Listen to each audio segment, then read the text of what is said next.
فلا مضل له ومن يضلل فلا هادي له. نشهد أن لا إله إلا الله وحده لا شريك له الإله الحق الذي لا معبود حق سواه، ونشهد أن محمدا عبد الله ورسوله صلى الله عليه وعلى آله وصحبه وسلم تسليما.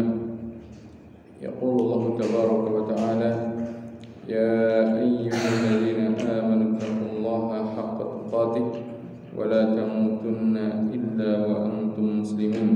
أما بعد. Ikhwani wa akhwati fi din, azani Allah wa iyyakum.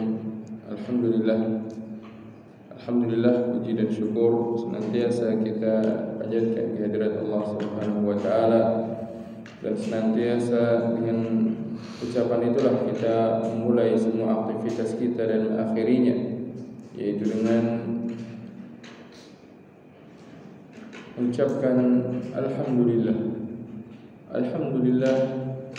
atas apa yang Allah Subhanahu wa taala karuniakan kepada kita.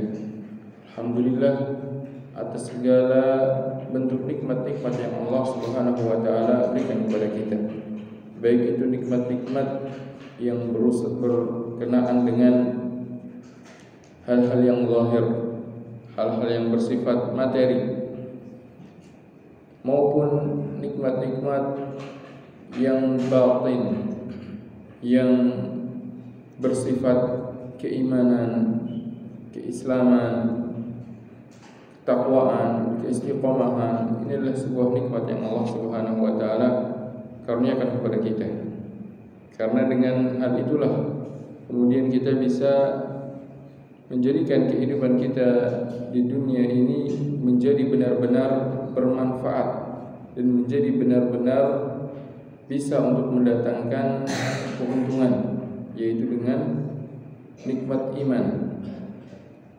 Karena kalau kita perhatikan kembali, kita ingat kembali apa yang Allah Subhanahu wa taala firmankan, wal asri innal insana lafi khusrin illa alladhina amanu wa amilus shalihat wa tawasaw bil haqq wa tawasaw bis sabr. Demi masa, demi waktu, yaitu demi perjalanan hari demi hari, bergantinya hari demi hari, bergantinya minggu demi minggu, bergantinya bulan ke bulan yang lain, tahun ke tahun yang lain. Menurut perjalanan waktu yang dilalui manusia ini, sesungguhnya semua manusia itu berada dalam kerugian. Kenapa dikatakan dalam kerugian?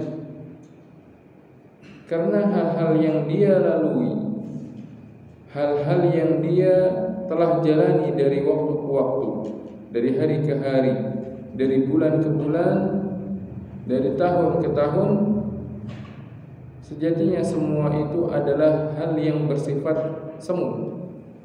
Sejatinya semua itu adalah hal yang bersifat fana, tidak akan terus-menerus ada. Karena apa yang ada di dunia ini, apapun itu bentuknya, baik itu nikmat maupun itu musibah, semuanya ini bersifat fana, yaitu akan berakhir suatu saat. Orang yang dia berada dalam sebuah kenikmatan, entah nikmat itu berupa harta, entah nikmat itu berupa kedudukan, entah nikmat itu berupa keluarga, sehat, dan yang lainnya, semua itu suatu saat pasti akan hilang. Imma nikmat itu yang hilang dari tangannya, imma dia yang hilang dari dunia ini sehingga tidak bisa menikmatinya kembali.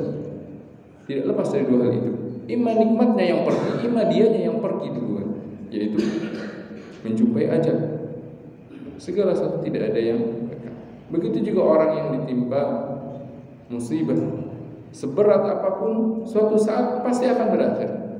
Imma hilang musibah tersebut, imma dia yang kemudian berakhir hidupnya di dunia sehingga tidak merasakan lagi musibah yang dia rasakan di dunia. Maka kalau segala sesuatu yang ada di dunia ini bersifat fana, tidak ada kekal, kalau seandainya manusia menyibukkan dirinya dengan dunia, maka dia berada dalam kerugian. Kenapa dia berada dalam kerugian? Karena suatu saat tatkala dia akan berpindah kepada kehidupan yang hakiki, kehidupan yang sebenarnya dia akan merasa menyesal. Hari-hari yang dia lalui sekian puluh tahun, sekian lama waktunya ternyata tidak membuahkan bekal.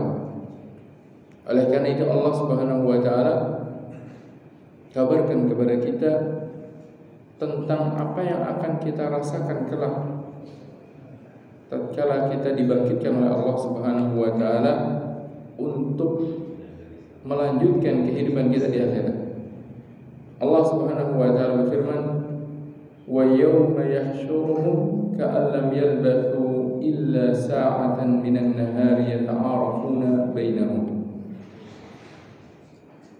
Qad khasira alladziina kadzdabuu bi liqa'illah wa ma kanu muhtadin." Dan hari tatkala dia membangkitkan mereka, tatkala Allah Subhanahu wa taala membangkitkan manusia dari kuburnya untuk menjumpai kehidupan akhirat, kehidupan yang kedua dari kehidupan yang ada pada yang Allah tetapkan bagi kita. Ka'annahum lam yalbathu illa sa'atan minan nahar. Mereka akan merasa bahwasanya kehidupan mereka di dunia yang telah berlalu ini ibarat hanya sesaat waktu saja dari bagian siang. Sehari pun tidak sampai. Mereka merasakan sangat singkat sekali. Sangat singkat sekali kehidupan kami di dunia. Kenapa? Sangat singkat sehingga belum sempat untuk mengumpulkan bekal. Yata'arafuna bainahum, yang dimana di dunia ini mereka baru sempat untuk berkenalan. Mereka tidak sempat untuk mengumpulkan bekal di akhirat. Allah SWT mengingatkan kita tentang hal tersebut, di mana kehidupan dunia ini sesaat. Dan ini bisa kita saksikan dan bisa kita rasakan. Kebetulan kita berada di momen hari terakhir dari tahun 2023. Coba kita ingat-ingat lagi. Seperti belum lama kita berada di awal tahun 2023, tapi sekarang sudah berada di akhirnya dari tahun 2023. Betapa singkat waktu itu. Belum lagi tahun-tahun yang sebelumnya. Serasa belum lama kita menjumpai tahun-tahun yang telah berlalu. Sekarang ternyata sudah harus akan berganti lagi dengan tahun yang lain. Yang semua ini selayaknya menjadi sebuah pengingat bagi seorang hamba yang beriman bahwasanya kehidupan dia di dunia ini adalah sesaat saja. Oleh karena itu Allah Subhanahu wa taala mengingatkan kita, wal akhiratu khair. Sungguhnya akhirat itu lebih baik, dan itu sering diingatkan kepada kita. Maka kewajiban kita adalah mempersiapkan diri untuk bisa menghadapi kehidupan akhirat. Yaitu dengan apa?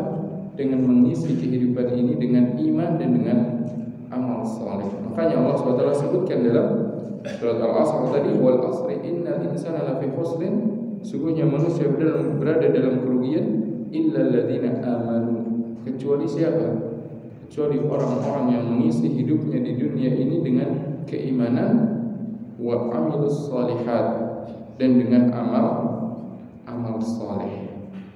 Tidak hanya itu, wa tawasau bil haq, mereka juga memiliki sifat saling mengingatkan tentang kebenaran, saling mengingatkan tentang amal soleh.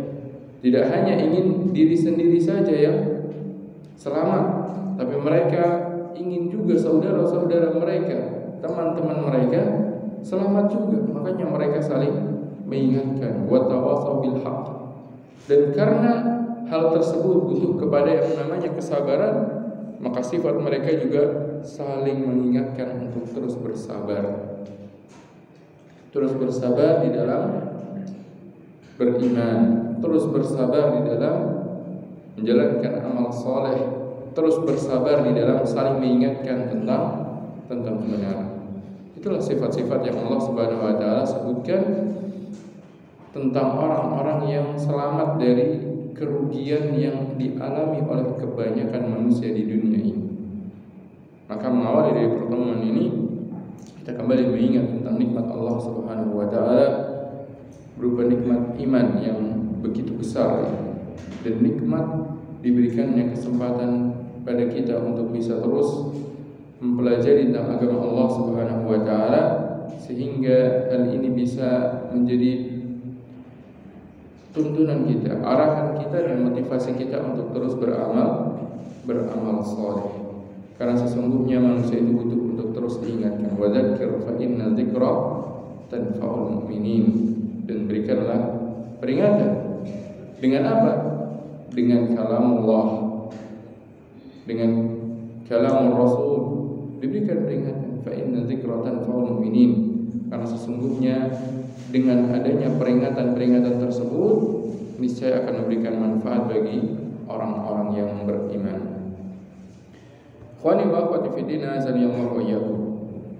Melanjutkan pembahasan kita di dalam kitab Riyadhus Shalihin min kalami Sayyidil Mursalin yang disusun oleh Al-Imam An-Nawawi rahimahullah, pada bab yang ke-37,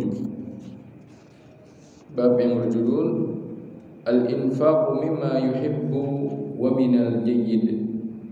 Bab anjuran untuk berinfak dari harta yang dicintainya dan harta yang baik. Bab ini beliau bawakan setelah bab tentang nafkah kepada keluarga. Sebenarnya telah kita bahas pada pertemuan sebelumnya, yaitu kewajiban memberikan nafkah kepada keluarga, yaitu kepada istri, kepada anak-anak, kepada orang tua, kepada kerabat. Lalu setelah itu beliau bawakan bab tentang anjuran berinfak dari hal yang dicintai, dari harta yang dicintai dan dari harta yang baik. Ini menunjukkan bahwasanya seorang ketika dia memberikan nafkah kepada keluarganya, ketika dia memberikan nafkah kepada istrinya, kepada anak-anaknya, kepada kerabatnya, hendaknya dia kedepankan yang terbaik dan yang dia cintai. Ini kepada keluarga. Meskipun sebenarnya kalau pada umumnya manusia akan melakukan demikian, dia akan memberikan yang baik dan yang dia cintai ini kepada orang terdekatnya. Imam An-Nawawi rahimahullah mengingatkan kembali bahwasanya ini merupakan hal yang mendatangkan kebaikan yang besar, mendatangkan pahala yang melimpah. Ketika seorang memberikan nafkah kepada keluarganya dan dia pilihkan dari hal-hal yang baik dan hal-hal yang dia cintai. Hal yang baik itu apa? Hal yang baik tentunya pertama adalah dari sesuatu yang halal. Tidak akan mungkin sesuatu itu menjadi baik kalau sesuatu ternyata didapatkan dengan cara yang haram. Suatu tidak dikatakan harta tersebut baik kecuali harta tersebut dicari dengan cara yang diridai oleh Allah Subhanahu wa taala. Oleh karena itu kita diperintahkan oleh Allah Subhanahu wa taala untuk menjauhi harta-harta yang haram. Ya ayyuhalladzina amanu la ta'kulu amwalakum bainakum bil batil. Wahai orang-orang yang beriman, janganlah kalian mengambil harta sebagian kalian dengan cara yang batil. Itu janganlah kalian meraih harta dari sebagian yang lain dengan cara-cara yang diharamkan oleh Allah Subhanahu wa taala. Entah itu dengan riba, entah itu dengan menipu, entah itu dengan mencuri, entah itu dengan cara-cara haram yang lainnya yang telah dijelaskan oleh Allah dan Rasul. Maka kewajiban seorang muslim, kewajiban seorang mukmin adalah berusaha untuk tidak memasukkan ke dalam mulutnya, ke dalam hartanya, kecuali harta-harta yang baik, kecuali harta-harta yang halal. Halal dari segi zatnya dan halal dari segi cara mendapatkannya. Karena harta itu ada yang halal dari segi zatnya, tapi dari cara mendapatkannya haram. Cara mendapatkannya ternyata haram, meskipun apa? Zatnya halal, materinya halal, tapi cara mendapatkannya dengan cara yang haram. Seperti apa contohnya? Seperti seorang yang dia mendapatkan harta dengan menipu. Dia menjual barang dagangan, namun di dalam cara menjualnya dengan cara menipu, yaitu dengan cara menutupi aib yang ada pada barang tersebut, padahal barang tersebut barang yang biasa saja, kemudian dia lebihkan dari apa yang ada pada sifat barang itu. Ini namanya dia berusaha menipu pembelinya dari hakikat barang yang ada, sehingga orang yang membeli kemudian tertarik. Kemudian setelah dia beli, dia dapati ternyata barang ini tidak sesuai dengan apa yang dijelaskan. Yang seperti ini, harta tersebut dijual, terjadi transaksi jual beli yang terpenuhi padanya rukun-rukun jual beli, syaratnya jual beli terpenuhi. Pembelinya ketika membeli dengan cara yang ridho, tapi ternyata apa? Di dalamnya terdapat penipuan, di dalam terdapat penyembunyian dari fakta yang ada. Maka cara mendapatkannya ini tidak dibenarkan, tidak dihalalkan. Rasulullah SAW bersabda, "Al-bayyi'ani bil khiyar, fa in saddaqa wa kadzaba burika lahuma fi bay'ihima, wa in katama wa kadzaba muhiqat lahuma bay'uhuma." Seorang penjual dan pembeli ini masih berada pada khiyar selama berada di majelis akadnya. Kalau keduanya jujur dan keduanya mendefinisikan barang dengan sebenar-benarnya, maka akan diberikan keberkahan pada jual beli yang mereka lakukan. Namun kalau ternyata keduanya menutup-nutupi aib barang yang ditutupi dan menjualnya dengan kedustaan,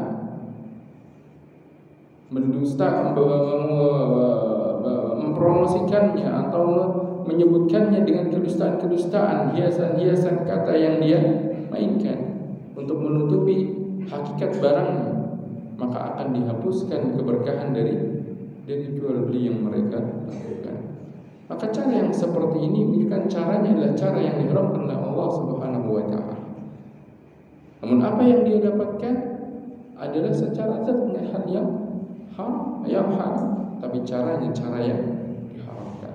Maka seorang mukmin haruslah berusaha untuk bisa mendapatkan harta yang halal dan dengan cara yang halal, sehingga apa yang dia dapat ini adalah merupakan harta yang baik yang kemudian dia memberikan nafkah kepada keluarganya, karena dia diperintahkan untuk memberikan infak, memberikan nafkah kepada keluarga itu dengan hal-hal yang baik. Al-Imam An-Nawawi rahimahullah membawakan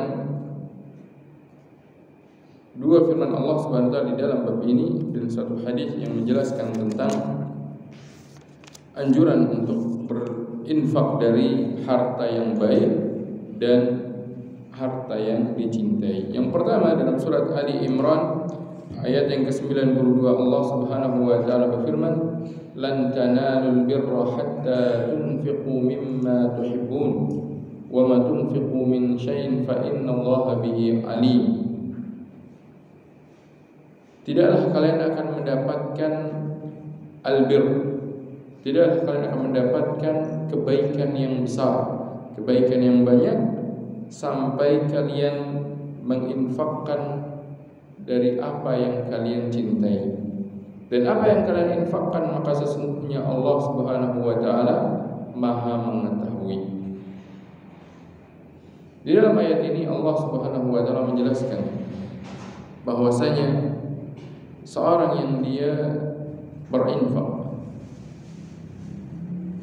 maka infak yang dia berikan, infak yang dia salurkan, itu adalah infak yang tidaklah akan membuahkan kebaikan yang besar, kebaikan yang banyak, kecuali kalau dia pilihkan infak tersebut dari harta-harta yang dia cintai. Ini menunjukkan anjuran ketika seorang berinfak, yang paling afdal apa? Yang paling afdal adalah harta yang paling dia cintai dari harta tersebut, sehingga dia bisa mendapatkan pahala yang lebih besar jika pahala ketika dia berinfak dari sesuatu yang dia mungkin tidak membutuhkan, dia tidak menyukai. Meskipun kedua-duanya, seandainya dia pun berinfak dari sesuatu yang dia tidak mencintainya, hal yang mungkin dia sendiri ingin untuk melepaskan dari kepemilikannya, tetap mendapatkan pahala. Oleh karena itu Allah SWT sebutkan, wa ma anfaqtum min khairin fa innallaha bihi alim. Dan apapun yang kalian infakkan berupa kebaikan, maka sesungguhnya Allah pasti mengetahui. Allah tetap mengetahui. Namun alangkah baiknya ketika apa? Ketika seorang berinfak, ketika seorang memberikan nafkah kepada keluarganya, memberikan nafkah kepada kerabat, memberikan sedekah kepada orang-orang yang membutuhkan, dia infakkan dan dia berikan dari sesuatu yang dia cintai. Makanya para ulama menafsirkan albir di sini lan tanalul birra, yaitu al khair al katsir, kebaikan yang begitu besar, kebaikan yang begitu banyak. Maka ayat ini menjelaskan tentang anjuran mana yang lebih afdal yang diinfakkan bagi orang yang ingin berinfak. Ayat yang kedua dalam surat Al-Baqarah ayat 267, Allah Subhanahu wa taala firman, ya ayyuhalladzina amanu anfiqu min thayyibati ma kasabtum wa mimma akhrajna lakum minal ardh wa la tayammamul khabitha minhu tunfiquna wa lastum biakhidhihi illa an tughmidu fihi. Wahai orang-orang yang beriman, infakkanlah dari hal-hal baik yang kalian dapatkan, min thayyibati ma kasabtum, dari hal-hal baik yang kalian upayakan. Ini menunjukkan kita diperintahkan untuk mencari harta dengan cara yang halal. Karena sungguhnya Allah itu adalah zat yang maha baik. Innallaha thayyibun la yaqbalu illa thayyiban. Sungguhnya Allah itu zat yang maha baik dan Allah tidak akan menerima, tidak akan memberikan ganjaran pahala kecuali sesuatu yang diberikan dari hal yang baik. Kecuali ketika seorang berinfak, ketika seorang bersedekah dari harta-harta yang baik, dari harta-harta yang halal yang didapatkan dengan cara yang halal. Adapun harta-harta yang didapatkan dengan cara yang haram, yang seorang dia mendapatkannya dengan cara yang haram, maka meskipun dia niatkan untuk bersedekah, harta tersebut ternyata tidak akan membuahkan pahala. Innallaha thayyibun la yaqbalu illa thayyiban. Kayak kata para ulama, seorang yang dia mendapatkan atau dia bersedekah dari harta keuntungan riba yang dia dapatkan, harta tersebut tidak akan membuahkan pahala baginya. Yang dia lakukan hanya sekedar melepaskan diri dari sesuatu yang tidak halal yang berada di tangannya. Sehingga tidak boleh seorang dia mengumpulkan harta dengan cara yang diharamkan oleh Allah Subhanahu wa taala. Bahkan sesungguhnya kita akan ditanya kelak pada hari kiamat tentang harta-harta kita, tentang apa yang kita miliki dari harta-harta kita. Dari mana harta itu kita dapatkan? Dengan cara apa harta itu kita dapatkan? Rasulullah bersabda dalam sebuah hadis yang di dalamnya disebutkan bahwasanya seorang akan ditanya kelak pada hari kiamat, tidak bergeser kedua kakinya kelak pada hari kiamat sampai dia ditanya tentang umurnya dan ditanya tentang hartanya. Min aina iktasabah wa fima anfaqah. Dari mana harta tersebut dia dapatkan? Dengan cara apa dia dapatkan? Akan ditanya. Kita akan ditanya tentang bagaimana cara kita mendapatkan harta. Kalau cara yang halal, maka kita selamat. Kalau ternyata kita dapatkan dengan cara yang haram, maka kita akan mempertanggungjawabkannya kelak di hadapan Allah Subhanahu wa taala. Tidak hanya itu, kita akan ditanya fima anfaqah. Dalam hal apa kita infakkan? Kemana harta itu habis? Mana yang akan menjadi harta bagi kita? Maka yang akan menjadi harta kita itu sebenarnya adalah apa yang telah kita belanjakan, bukan apa yang kita simpan. Yang menjadi harta bagi kita adalah sesuatu yang telah kita belanjakan, itulah harta kita. Adapun sesuatu yang kita simpan, kalau kita sudah keduluan meninggal, harta itu nanti menjadi milik siapa? Ahli waris. Bukan menjadi milik kita. Tidak akan kita bawa kelak dari kiamat. Yang akan kita bawa, yang akan kita jumpai harta itu kelak pada hari kiamat, itu kita jumpai hasilnya. Apakah mendapat menjadi sebuah pahala atau menjadi sebuah dosa yang kita pertanggungjawabkan adalah apa yang telah kita belanjakan. Maka kita akan ditanya. Rasulullah SAW pernah bertanya kepada para sahabat, siapa di antara kalian yang lebih menjaga harta ahli warisnya dibandingkan menjaga hartanya sendiri? Para sahabat sontak langsung menjawab, ya Rasulullah, kita ini gak mungkin ngurusin harta ahli waris, kita ini ngurusin harta kita sendiri. Maka apa tanggapan Nabi SAW? Beliau bersabda, harta kalian adalah apa yang telah kalian belanjakan. Sedangkan apa yang kalian masih ada di tangan kalian saat ini, itu adalah hartanya ahli waris. Harta yang kelak akan berpindah kepada ahli waris.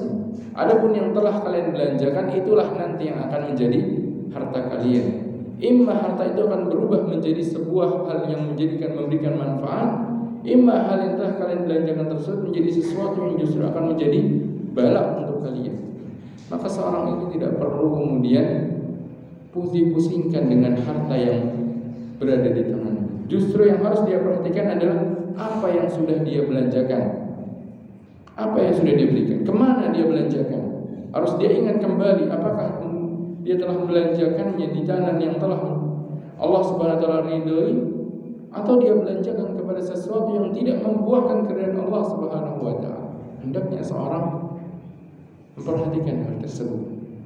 Karena itu Allah Subhanahu wa taala ingatkan kita agar kita berinfak dari hal-hal baik yang telah kita upayakan. Wa mimma akhrajna lakum minal ardh, dan infakkanlah dari apa yang telah kami keluarkan untuk kalian dari hasil bumi, yaitu dari hasil-hasil pertanian, kemudian juga dari hasil-hasil pertambangan. Ayat ini menunjukkan tentang perintah berinfak. Wala tayammamul khabitha minhu tunfiqun, dan jangan kalian berkeinginan untuk menginfakkan sesuatu yang khabith, sesuatu yang buruk dari harta-harta yang kalian kumpulkan. Ini menunjukkan larangan bagi kita, yaitu larangan dari memilih barang-barang, memilih harta yang buruk untuk berinfak. La tayammamul khabitha minhu tunfiquna wa lastum biakhirihi illa an tuqmidu fi. Padahal kalian sendiri tidak akan mau untuk mengambil harta yang akan kalian infakkan tersebut, kecuali kalau apa? Kalau kalian dengan enggannya. Itu harta tersebut memang kalian tidak inginkan. Harta yang kalian sendiri tidak ada keinginan, tidak ada hasrat untuk menggunakannya, baru kemudian kalian infakkan. Tidak demikian selayaknya. Justru seharusnya yang diinfakkan adalah harta yang memang diinginkan, harta yang memang ingin dia gunakan, barulah seorang akan mendapatkan pahala yang besar. Meskipun hal ini tidak menafikan tetap adanya pahala dari apa yang telah dia berikan, meskipun dia menginfakkan dari hal yang tidak baik. Karena sesungguhnya apa?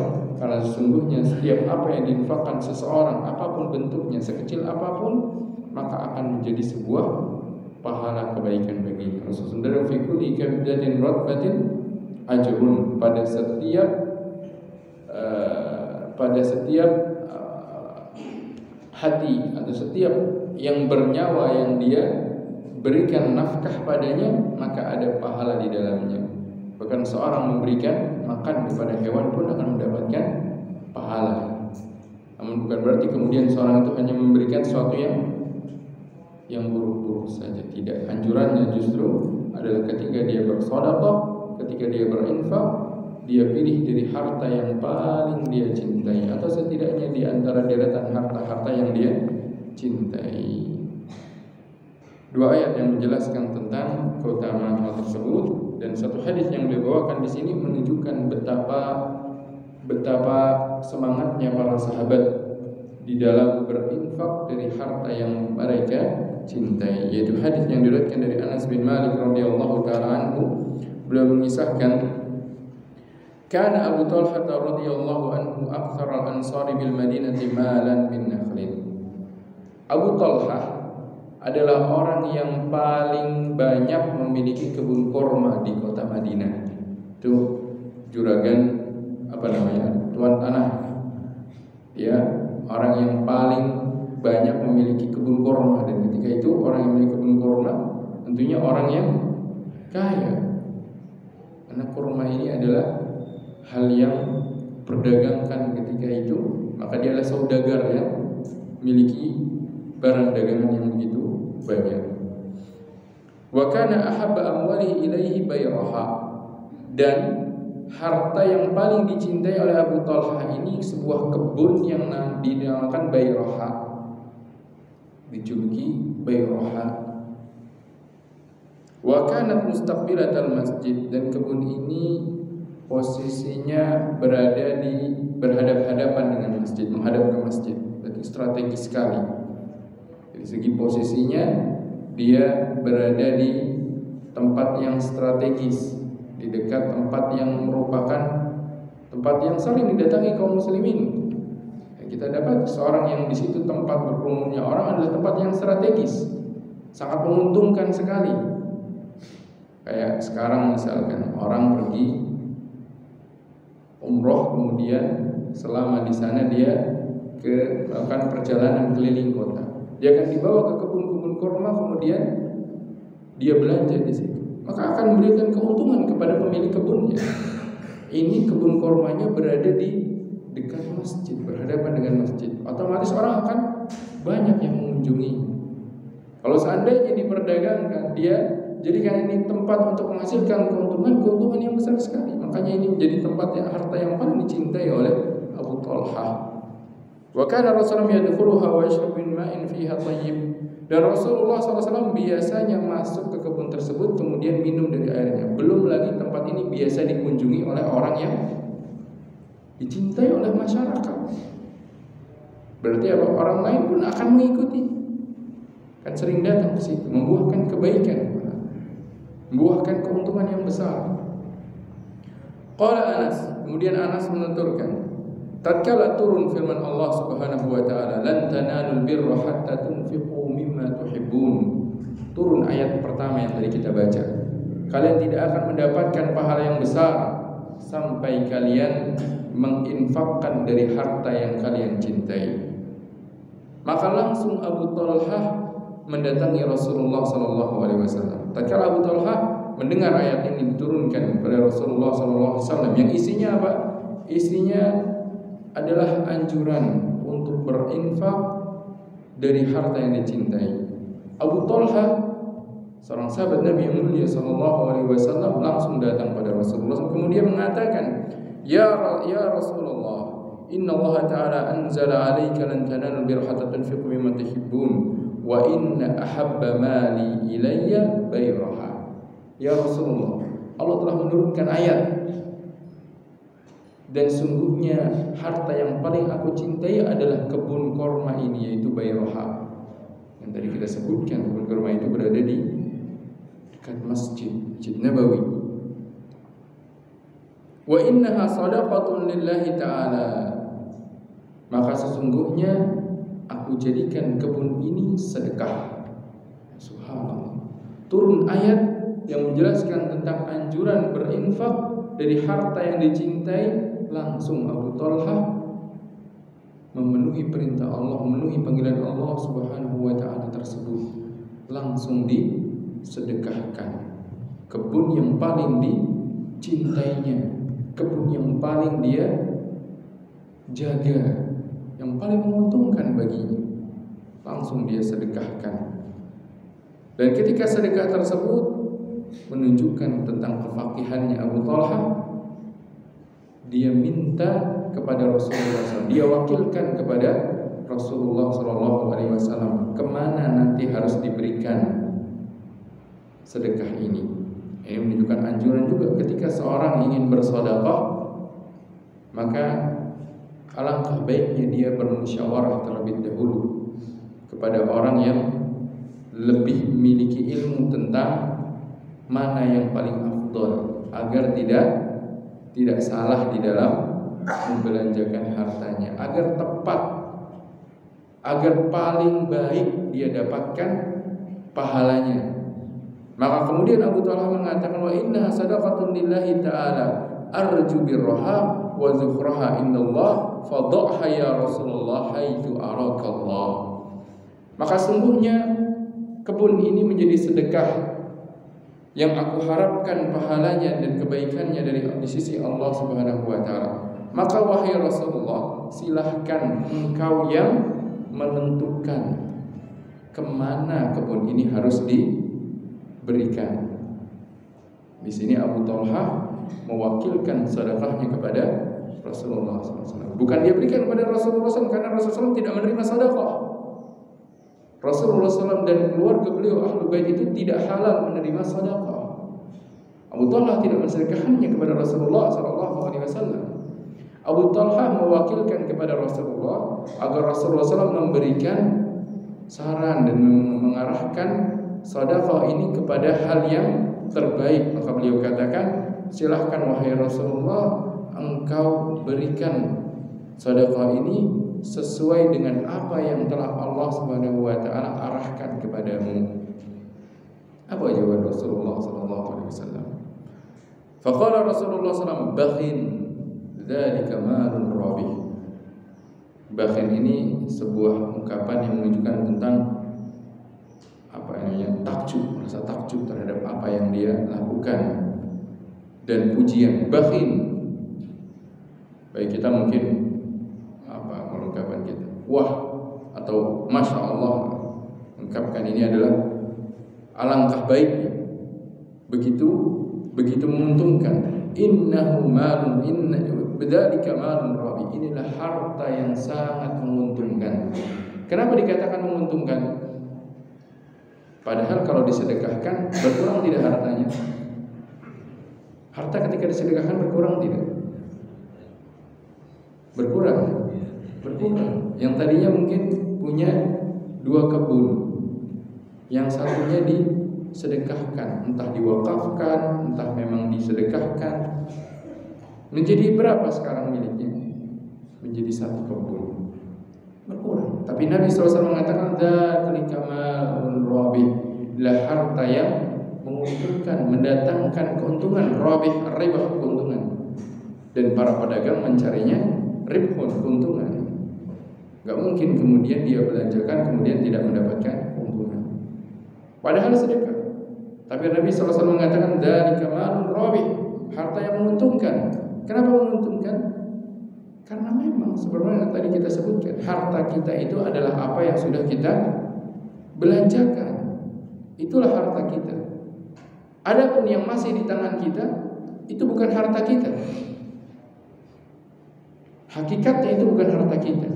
Apa maksudnya hakikatnya itu bukan harta kita? Imma keduluan harta itu yang hilang, entah dicuri orang, entah kemudian hilang, akhirnya tidak membuahkan apa-apa untuk kita.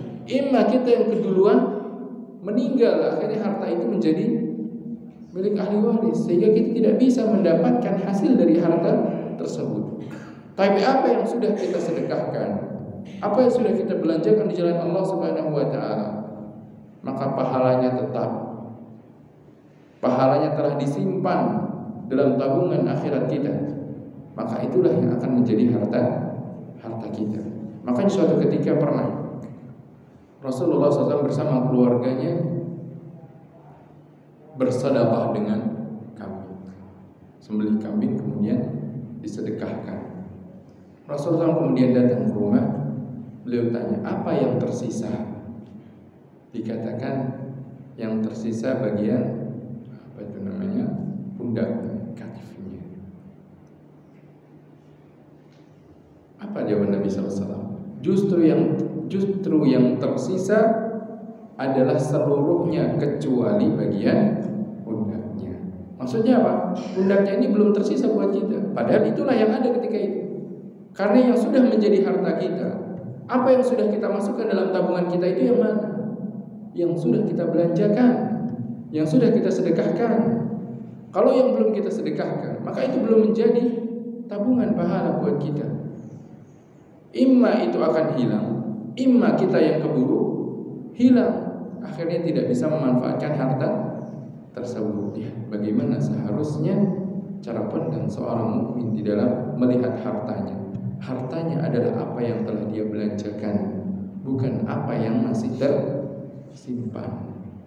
Makanya Rasulullah bersabda dalam sebuah hadis yang lain, "Ma naqasat shadaqatun min malin." Sedekah itu tidak akan mengurangi harta.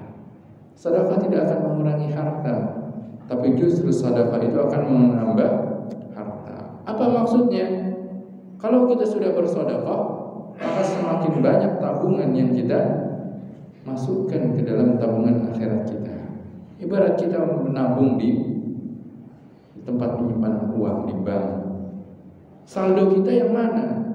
Saldo kita ini yang masih ada di tangan atau yang sudah kita setorkan? Yang sudah kita setorkan itulah isi dari saldo tabungan kita. Itu yang bisa kita tarik nanti tatkala kita membutuhkannya. Maka Rasulullah SAW mengatakan kepada Abu Talha, "Dzalika malun rabih." Itu adalah harta yang menguntungkan, karena sesungguhnya sedekah tidak akan mengurangi harta. Di sini harusnya seorang mukmin memandang bagaimana dia mensedekahkan hartanya. Maka jangan kemudian dipahami bahwasanya sedekah tidak akan mengurangi harta. Oh, saya ingin semakin banyak harta yang saya dapat dengan cara bersedekah. Tidak demikian. Betapa banyak orang atau ada orang yang dia sudah semakin banyak bersedekah, mana kok saya belum dapat gantinya. Cara pandang dia adalah harta dunia. Bal tu'thiruna al-hayatad dunya, bahkan kebanyakan kalian itu lebih mementingkan kehidupan dunia. Wal akhiratu khairu wa abqa, padahal akhirat itu adalah lebih baik dan lebih kekal. Seharusnya ketika dia bersedekah, dia yakin bahwasanya harta ini justru akan semakin bertambah. Yaitu harta yang mana? Harta yang berada di akhirat. Adapun harta yang ada di dunia, ada kalanya pada sebagian orang Allah berikan keberkahan, semakin dapat lagi gantinya. Karena apa? Allah SWT telah menjanjikan, wa ma anfaqtum min khairin fa innallaha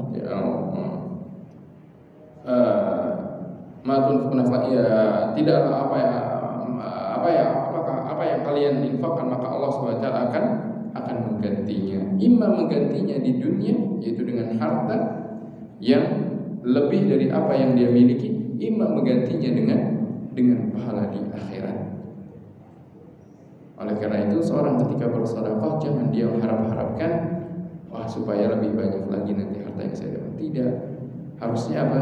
Harusnya dia yakin bahwasanya harta dia adalah apa yang sudah dia setorkan untuk tabungan akhirat, sehingga apa yang disedekahkan memang justru akan menambah hartanya, tidak akan mengurangi hartanya. Adapun hartanya di dunia, kalaupun berkurang secara materinya, maka harta itu bukanlah harta dia.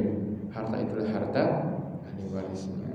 Sehingga seorang tidak salah di dalam maknai sabda Nabi yang mulia sallallahu alaihi wasallam tersebut. Mana pasal sedekahun min malin, tidaklah sedekah itu mengurangi harta seorang. Nah kemudian Rasulullah SAW mengatakan kepada Abu Talha, "Waqad sami'tu ma qulta." Iya, saya sudah dengar apa yang engkau inginkan, yaitu menjadikan kebun Bayha ini sebagai sedekah. Wa inni ara, dan saya berpendapat, saya memandang bahwasanya sebaiknya engkau menjadikan sedekahnya itu bagi kerabat-kerabat terdekat. Makanya Imam An-Nawawi rahimahullah membawakan bab ini masih berkaitan dengan bab sebelumnya, yaitu apa? Yaitu memberikan nafkah kepada keluarga. Dalam hadis ini terdapat poin yang menunjukkan bahwasanya Nabi SAW menganjurkan Abu Talha ketika ingin bersedekah dengan harta terbaiknya, dia mulai dulu dengan kerabat terdekatnya yang membutuhkan. Karena masih ada kerabat-kerabatnya Abu Talha yang membutuhkan. Jangan kemudian dia berikan kepada orang lain, padahal dia masih memiliki kerabat yang membutuhkan sedekah darinya. Maka Nabi SAW mengatakan, wa inni ara an taj'alaha fil aqrabin. Aku memandang bahwasanya engkau sebaiknya memberikan harta ini kepada kerabat-kerabatmu. Faqala Abu Talha, maka kemudian Abu Talha menjawab, af'alu ya Rasulullah, baik ya Rasulullah, saya akan melakukan hal tersebut. Faqassamaha Abu Talha fi aqaribi. Maka akhirnya Abu Talha membagi-bagikan kebun korma ini kepada kerabat-kerabatnya, yaitu dia bagi-bagi kebun korma yang tadinya milik Abu Talha, kemudian dia sedekahkan, dia berikan kepada kerabat-kerabatnya. Ini disebutkan pada sebagian riwayat yang lain bahwasanya di antara yang menerima kebun korma ini adalah Ubay bin Ka'ab dan Hasan bin Thabit radhiyallahu ta'ala anhuma. Yang keduanya ini termasuk kerabat dari Abu Talha, tapi dari mereka bertemu di kakek yang ketujuh. Berarti yang bermaksud dalam kerabat ini bukan hanya kerabat dari satu bapak atau kerabat dari kakek nenek saja, tapi bahkan kerabat yang mungkin dari yang jauh, kerabat yang jauh. Kalau memang dia membutuhkan, maka mereka lebih berhak dibandingkan orang yang tidak memiliki kekerabatan atau semakin jauh kekerabatannya darinya.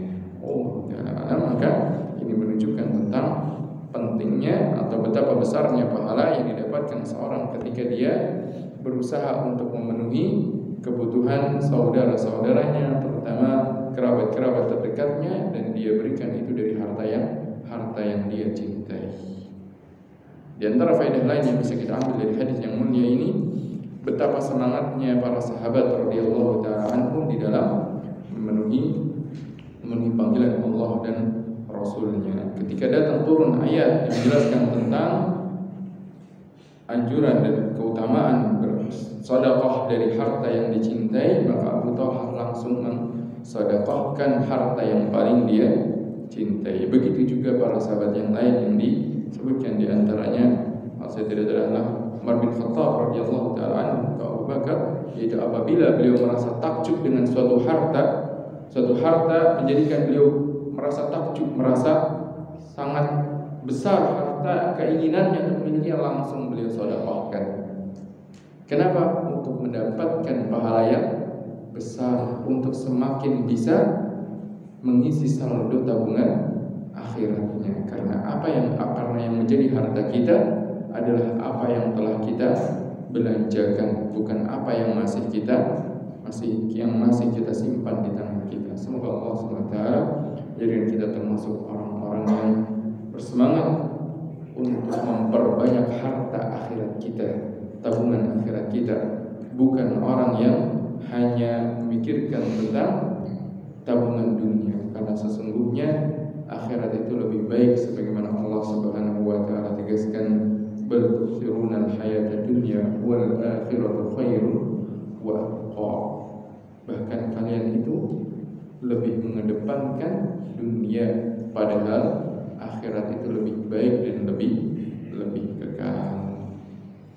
Demikianlah para sahabat Rasulullah SAW di dalam menyikapi dunia. Dunia itu hanya berada di tangan, tidak masuk ke hati. Yang masuk ke hati adalah akhirat. Dunia itu hanya digenggam. Apa maksudnya hanya digenggam? Kapan dia merasa ini membahayakan, mudah dilepas. Dan kapan dia merasa ini bisa menguntungkan, segera digunakan. Bukan maksudnya dunia ini berada di genggaman, kita harus mengumpulkan dunia. Bukan. Tapi dunia ini dalam genggaman, yaitu apa? Kalau dirasa ternyata ini membahayakan, memberatkan, dengan mudahnya dilepas. Ketika dia rasa ini bisa menguntungkan, segera dia gunakan untuk hal yang memberikan keuntungan akhiratnya. Jangan sampai dunia ini masuk ke dalam hati kita. Allahumma la taj'alid dunya akbar hammina wala mablagha ilmina wala tusallit alaina man la yarhamuna. Ini antara doa. Kita minta, ya Allah, janganlah Engkau jadikan dunia ini adalah hasrat terbesar kami, keinginan terbesar kami. Dan jangan kau jadikan dunia ini adalah mablagh ilmina, tujuan dari ilmu yang kami pelajari. Bukan untuk mendapatkan dunia, tapi untuk mendapatkan akhirat. Karena dunia ini dicari untuk akhirat, bukan akhirat itu dicari untuk dunia, tapi dunia ini dicari untuk akhirat. Makanya Allah SWT perintahkan kepada kita apa? Wabtaghi fima ataqallahu ad-darul akhirah. Dan carilah, artinya ayat ini, carilah negeri akhirat dengan apa? Wabtaghi fima ataqallahu darul akhirah. Carilah negeri akhirat dengan apa yang Allah berikan kepadamu di dunia. Kesehatan yang Allah berikan kepada kita di dunia, gunakan itu untuk mendapatkan akhirat, yaitu isi waktunya dengan ketaatan kepada Allah Subhanahu wa taala. Harta yang Allah berikan di dunia, gunakan itu untuk mencari akhirat, belanjakan itu pada hal-hal yang mendatangkan keridhaan Allah Subhanahu wa taala. Dimulai dari apa? Memberikan nafkah kepada keluarga, kepada istri, kepada anak-anak. Jangan sampai mereka menjadi orang-orang yang menengadahkan tangan ke orang lain. Kalau masih berlebih, belanjakan itu untuk, sedekahkan itu untuk kerabat-kerabat terdekat yang membutuhkan. Ketika masih berlebih, berikan itu kepada para fuqara masakin yang mereka membutuhkan. Berikan itu kepada jalan Allah Subhanahu wa taala, yang dimana itu akan menjadi pahala baginya kelak di akhirat. Ini cara kita menyikapi dunia. Semoga Allah SWT memberikan taufik kepada kita, berikan kepada kita keistiqomahan dan ketakwaan di dalam menyikapi segala apa yang Allah berikan kepada kita di dunia. Bab yang selanjutnya masih berkaitan dengan nafkah keluarga. Bab yang berjudul Wujubu amri ahlihi wa auladihi mumayyizin wa sa'iri man fi ra'iyatihi bi ta'atillahi ta'ala wa nahyihim 'anil mukhalafati wa ta'dibihim wa man'ihim min irtikabil manhiyat. Bab kewajiban memerintahkan keluarga dan anak-anaknya yang telah mencapai usia balik serta orang-orang yang berada di bawah tanggung jawabnya, itu merintahkan mereka agar bertakwa kepada Allah, dan kewajiban melarang mereka dari menyelisihi perintah Allah, serta kewajiban memberikan pendidikan, mendidik, serta melarang mereka dari melakukan hal yang dilarang. Di antara bentuk amal soleh yang dilakukan seseorang, kepala keluarga khususnya, dan kaum muslimin yang lainnya pada umumnya, adalah memerintahkan kebaikan dan melarang keburukan kepada orang-orang yang berada di bawah tanggung jawabnya. Itu adalah kewajiban. Dalam artian, kalau seorang menelantar mengabaikan hal ini, dia tidak memerintahkan anak-anaknya untuk bertaat kepada Allah Subhanahu wa taala, dia biarkan anak-anaknya melakukan hal-hal yang diharamkan, tidak dia larang, tidak dia cegah, maka mereka berdosa. Mereka berdosa karena Allah perintahkan mereka. Yang namanya perintah, hukum asalnya adalah wajib. Dan di antara perintah Allah Subhanahu wa taala dibawakan oleh Imam An-Nawawi rahimahullah di sini dua ayat Al-Qur'an. Yang pertama dalam surat Thaha, Allah Subhanahu wa taala perintahkan wa'mur ahlaka bis-shalati wastabir 'alaiha la nas'aluka rizqan nahnu narzuquka wal 'aqibatu lit-taqwa. Dan perintahkanlah keluargamu, perintahkan sholat, dan sabarlah di dalam menjalankan sholat tersebut. Allah Subhanahu wa taala perintahkan wa'mur dengan lafaz amar, dengan lafaz perintah. Lafaz perintah ini al-amrul mutlaq yaqtadi wujub, kata para ulama. Atau perintah ini menunjukkan wajibnya, hukumnya wajib. Siapa yang wajib? Ya orang yang memiliki tanggung jawab. Kalau dalam lingkup keluarga berarti siapa? Bapaknya, ibunya juga ini kewajiban untuk memerintahkan anak-anaknya mengerjakan sholat. Wastabir 'alaiha, dan sabarlah. Kemudian Allah lanjutkan, la nas'aluka rizqa, karena kebanyakan orang beralasan meninggalkan sholat untuk mencari rizki, meninggalkan sholat karena khawatir rezekinya hilang. Nanti lagi sholat ada pembeli datang, nanti malah gak jadi beli. Nanti lagi sholat saya malah dimarahi oleh atasan, akhirnya dipecat karena urusan dunia. Maka Allah menjanjikan setelah itu apa? La nas'aluka rizqa, yang kami inginkan dari kalian dari ibadah sholat bukan rezeki. Nahnu narzuquk, bahkan kamilah yang memberikan rezeki kepada kalian. Rezeki itu akan Allah berikan kalau seorang apa? Menjalankan ketaatan kepada Allah Subhanahu wa taala. Kita ini mencari rezeki di dunia dengan cara apa? Dengan cara taat kepada Allah Subhanahu wa taala. Yaitu kalau kita ingin mendapatkan rezeki di dunia, caranya bukan menelantarkan perintah-perintah Allah, bukan mengabaikan perintah Allah, tapi justru menjalankan perintah-perintah Allah. Pasti Allah akan memberikan rezeki. Allah telah menjanjikan, wa may yattaqillaha yaj'al lahu makhraja wa yarzuqhu min haitsu la yahtasib. Allah akan berikan rezeki kepadanya dari sesuatu yang tidak dia sangka-sangka. Bahkan Allah tegaskan dalam ayat ini, la nas'aluka rizqa, nahnu narzuquka wal aqibatu littaqwa. Dan akibat yang baik, hasil yang baik itu adalah bagi ketakwaan, yaitu bagi orang-orang yang bertakwa. Maka selayaknya orang tua ini justru menyemangati anak-anaknya, merintahkan anak-anaknya dan orang-orang yang berada dalam tanggung jawabnya. Kalau suami masih mengajak istrinya, anak-anaknya dan orang-orang yang bertanggung jawabnya, sang ibu maka memerintahkan kepada anak-anaknya agar mereka mengerjakan sholat. Kenapa yang disebutkan dalam ayat ini sholat saja? Apakah hanya sholat yang diperintahkan? Tidak. Tapi dikarenakan sholat adalah ibadah yang agung, ibadah fisik yang paling agung, yang akan ditanya pertama kali dari amalan seorang hamba kalau pada kiamat, maka yang diperintahkan pertama kali adalah sholat.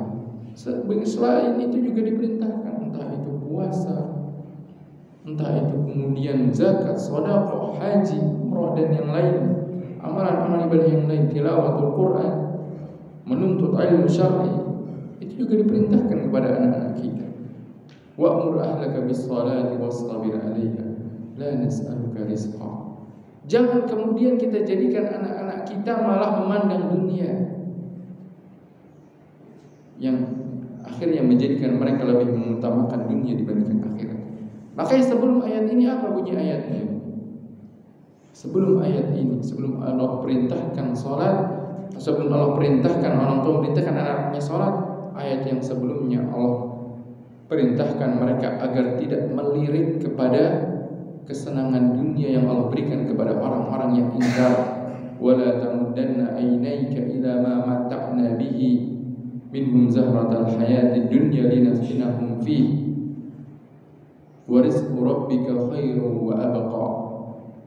Dan jangan engkau arahkan pandanganmu kepada kenikmatan-kenikmatan dunia yang kami berikan kepada mereka untuk menguji mereka. Dan sesungguhnya rizki dari Rabbmu, rizki apa? Iman. Rizki yang dimaksud kata para ulama, wa rizqu rabbika khairun wa abqa, adalah rizki iman dan amal soleh. Seorang ketika sudah diberikan keimanan, diberikan kesempatan untuk beramal soleh, cukuplah itu menjadi sebuah rizki yang baik baginya.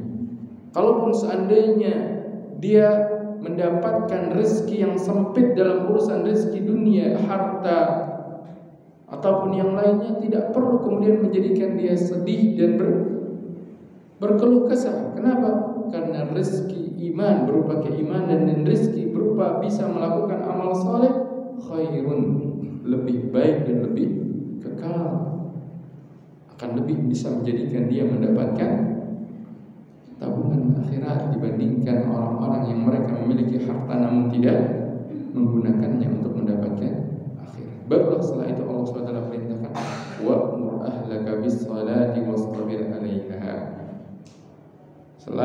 Setelah kalian lurus dalam memandang kehidupan dunia, maka perintahkan juga kepada keturunan kalian untuk mengerjakan sholat. Jangan telantarkan mereka, karena sesungguhnya mereka juga butuh kepada nafkah yang berupa nafkah hati mereka dibandingkan nafkah untuk jasad mereka. Makanya bab ini masih berkaitan dengan bab tentang nafkah keluarga. Kenapa? Karena dalam bab ini Al-Imam An-Nawawi rahimahullah ingin mengingatkan kita bahwasanya kewajiban orang tua itu bukan hanya memberikan makan kepada tubuh anak-anaknya dan keluarganya, tapi kewajiban mereka juga adalah memberikan makan kepada hati mereka, yaitu berupa apa?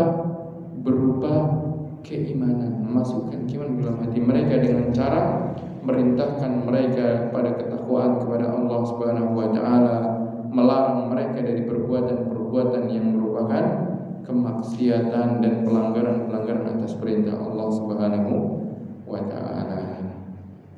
Maka bab ini sebenarnya masih berkaitan dengan bab yang sebelumnya, dan insyaallah akan kita lanjutkan lagi bahasan bab ini pada pertemuan berikutnya. Semoga Allah Subhanahu wa taala jadikan kita termasuk orang-orang yang bisa menjalankan kewajiban ini, yaitu kewajiban untuk mendidik orang-orang yang berada di bawah tanggung jawab kita agar menjadi orang-orang yang bertakwa kepada Allah Subhanahu wa taala. Wassallallahu Nabi Muhammad wa alihi wasallam. Silakan jika ada pertanyaan, satu atau dua pertanyaan sebelum kita